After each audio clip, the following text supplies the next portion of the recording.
আসসালামু আলাইকুম। আমার নাম মুসাম্মদ আলমিতা আক্তার তিথি। আমি ইউসুফপুর সরকারি প্রাথমিক বিদ্যালয় থেকে এসেছি। আমি একটি গান বলতে চাই। গানের নাম দেশাত্মবোধক গান বলতে চাই।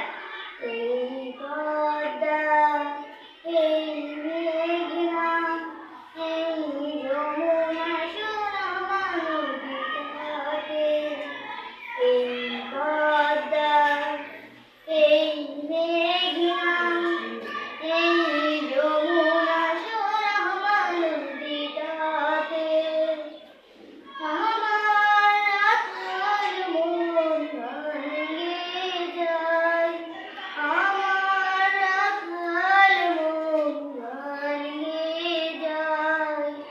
এই আমার দেশ, এই আমার প্রেম, কত আনন্দ